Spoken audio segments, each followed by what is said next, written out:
Bien, bonjour à toutes et à tous et bienvenue au colloque d'ASA Osons la relation. Donc, c'est un colloque qui a été organisé principalement par 8 services d'accompagnement de la région wallonne, donc à savoir les Chanterelles, la Lumière, l'Épée, Interaction, Safemo, le Sati, Sérac et le Tar. J'espère que je n'en oublie pas. Et donc, tout d'abord, moi, j'aimerais bien remercier les oratrices et les orateurs qui ont accepté d'emblée de venir partager avec vous et avec nous leurs réflexions autour d'un thème bien précis. Jean Blairon, qui nous a accompagnés tout le long de la préparation de ce colloque et qui sera notre grand timonier pour les 2 journées, donc aujourd'hui et demain. Je voudrais aussi remercier le service d'accompagnement Safemo qui nous accueille aujourd'hui à Ouvelet. Et alors un remerciement particulier aussi pour Caroline Buchen de l'Épée, qui est vraiment notre agent de communication. Donc mais vraiment merci à toutes et à tous. Donc, ASA, Association des services d'accompagnement et d'action en milieu ouvert pour personnes handicapées, a été créée le 8 octobre 88, créée par des services d'accompagnement tant bruxellois que wallons. Et l'objectif, c'était vraiment d'offrir une alternative à l'institution, à la personne en situation de handicap et d'ouvrir vraiment les choix de vie. Alors, je reprends 2 paragraphes qui se trouvent sur le site d'ASA et qui résument vraiment bien les valeurs et les missions qui sous-tendent ASA. Donc le premier, c'est la notion d'accompagnement est en perpétuelle évolution et suscite une remise en question permanente de nos pratiques et de notre organisation. Le second, notre pratique s'appuie sur des présupposés, des valeurs. Nous considérons la personne handicapée comme étant capable de poser des choix, de prendre des risques et de mener à bien son projet en milieu moins protégé. Alors, revenons un peu au thème de notre colloque, donc osons la relation, parce que la relation est vraiment au centre de la pratique d'accompagnement. Donc, la relation avec l'autre, que cet autre soit la personne en situation de handicap elle-même, tout son réseau, les services professionnels, la société, les politiques, l'administration et également vous, services en milieu de vie. Alors, pendant plus de 30 ans, ASA a vraiment été active, tant sur le plan réflexif, formatif, informatif, mais aussi sur le plan politique et social. Donc, je vais citer quelques activités d'ASA. Donc, d'abord des journées conviviales d'échange pour et avec les travailleuses et les travailleurs de tous les services.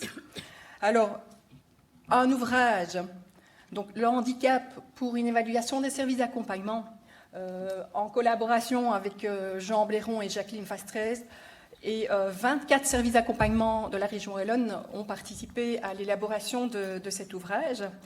Il y a aussi les CICI, donc les cercles d'interrogation et de concertation interservices, il y en a toujours qui sont actifs pour le moment. ASA Jeunes, de nombreuses rencontres avec les politiques et l'administration, participation au conseil d'avis et au comité de gestion de feu la WIP, une collaboration avec l'administration, notamment pour notre arrêté de 2004. Voilà. Alors aujourd'hui, c'est vrai que ASA est en période transitoire pour des raisons politico-sociales et structurelles, puisque les services d'accompagnement bruxellois ont fondé une fédération qui est plus adéquate à leur réalité de terrain. Et du côté de la région wallonne, donc nous avons une grosse administration, vous le savez, qui s'appelle la VIC et qui peine un peu à prendre ses marques. Et que nous aurons prochainement, un arrêté commun, donc un arrêté d'accompagnement pour pratiquement tous les services en milieu de vie. Alors, donc, je pense qu'il faut toujours retrousser ses manches parce que, donc, en tout cas, les services qui sont organisateurs de ce colloque sont toujours convaincus qu'il faut continuer à se rencontrer, à échanger et confronter nos fonctionnements, nos valeurs. Ça, c'est important, surtout que les lieux de concertation se raréfient et qu'il faut toujours continuer à militer pour avoir une place dans la politique du handicap et qu'en fait, ensemble, on est beaucoup plus fort, évidemment, que tout seul. Alors, d'aucuns diront que ça prend du temps, toutes ces réunions, mais ça, je peux vous assurer qu'à la longue, c'est vraiment un investissement à long terme. Voilà, et on est aussi persuadé que la pratique d'accompagnement, c'est vraiment une vision de la société, une vision ouverte, diversifiée. Alors, donc, vous avez point de vue logistique, vous avez dans votre farde un petit coupon. Et donc, si vous souhaitez être recontacté après le colloque, je vous en prie, notez bien toutes vos coordonnées. Voilà. Donc, je vous souhaite vraiment un excellent colloque, rempli de rencontres stimulantes, avec beaucoup de plaisir. Et je vous laisse entre les mains expertes de Jean Blairon, le modérateur de ces 2 jours de colloque. Merci Jean. Voilà.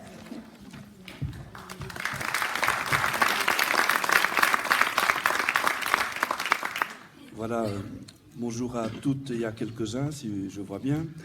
Je dirais, je ne vous cacherai pas que je ressens un peu de pression, puisque accompagner un colloque sur l'accompagnement, ça paraît quand même difficile, et surtout se faire qualifier de grand timonier avec une allusion à Mao Tse-tung, ça fait quand même quelque chose d'un peu rude.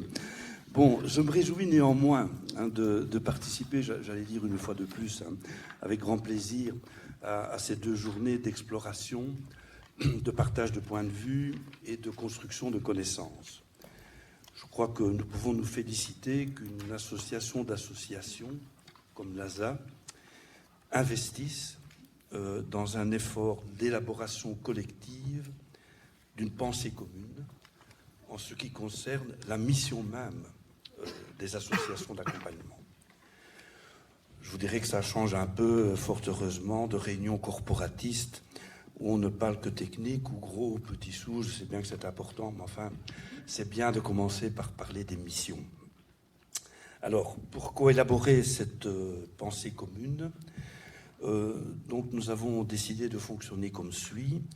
Vous avez vu que nous avions construit des séquences d'intervention, en fait, sur des demi-journées. Et chaque séquence va concerner une seule question. Alors, cette question sera abordée sous plusieurs facettes, par chaque fois 4 intervenants qui, de leur point de vue, vont essayer de répondre à la question.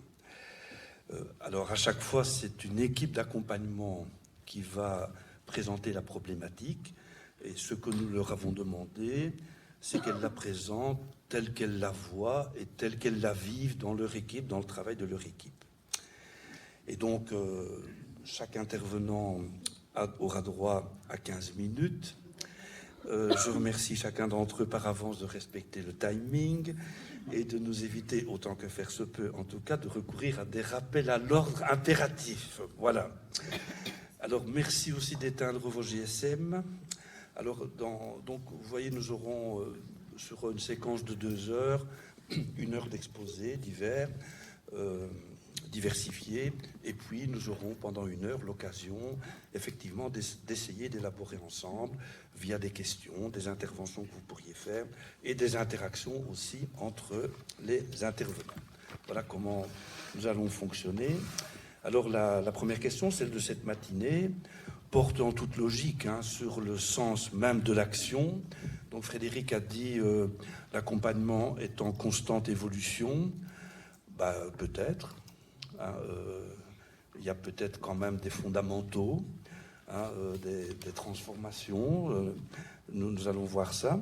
Mais donc la question de cette matinée, c'est finalement accompagner de quoi parle-t-on? Et pour présenter cette question, ce sont les équipes du Tas et des Chanterelles qui ont essayé de déplier ensemble la question, et nous allons apprendre comment elles la voient et comment elles la vivent.